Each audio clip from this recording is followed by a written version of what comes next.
جناب خدیجہ رضی اللہ تعالی عنہا وصیت کرتے کرتے بے ہوش ہو چکی تھی۔ جناب فاطمہ رضی اللہ تعالی عنہا نے اپنی ماں کی یہ حالت دیکھی تو رونے لگی، ماں کے چہرے پر اپنا چہرہ رکھ کر ملنے لگی۔ آپ فریاد پر فریاد کر رہی ہیں اور اس قدر رو رہی ہیں کہ حضور صلی اللہ علیہ وآلہ وسلم اور بھی بے قرار ہو جاتے ہیں۔ جناب سیدہ فاطمہ الزہرا رضی اللہ عنہا ماں کی حالت دیکھ دیکھ کر اس قدر آہو زاری کرتی ہیں کہ دنیا میں کوئی دوسرا اس قدر نہیں رویا۔ آپ ماں کے سینہ پر سر رکھ کر فریاد کر رہی تھی کہ جناب خدیجۃ الکبریٰ نے آنکھیں کھول دی، بیٹی کو اپنے ساتھ لپٹے ہوئے دیکھا تو آپ بھی رونے لگی۔ آپ روتی بھی جا رہی ہیں اور بیٹی کو تسلی بھی دے رہی ہیں۔ پھر آپ نے امام الانبیاء صلی اللہ علیہ وآلہ وسلم کی خدمت میں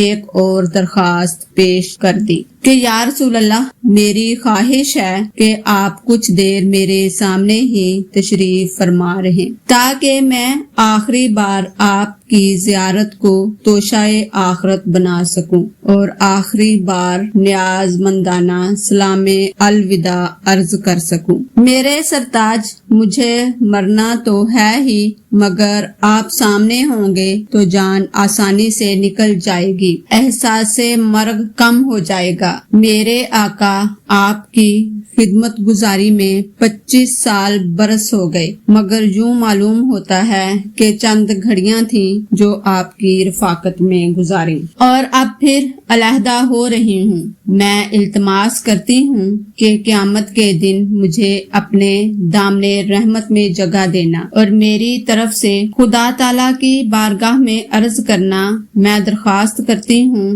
کہ میری شفاعت و سفارش فرما کر میری مشکلات کو حل فرمانا، اور اگر مجھ سے آپ کے حضور میں کوئی غلطی ہو گئی ہو تو وہ معاف فرما دے۔ امام الانبیاء صلی اللہ علیہ وآلہ وسلم وفا شیار بیوی کی درد بھری گفتگو سنتے رہے اور روتے رہے۔ پھر آپ نے فرمایا، خدیجہ، یہ درست ہے کہ قیامت کا دن بڑا سخت دن ہے، مگر تیرے ساتھ تو اللہ تعالیٰ نے ہر قسم کی آسانیوں کا وعدہ فرما رکھا ہے۔ تیرے لیے جنت میں موتی کا محل ہے۔ میری غم گسار، تم کسی بھی قسم کا کوئی غم نہ کرو، تم جنت میں ہمارے ساتھ رہو گی۔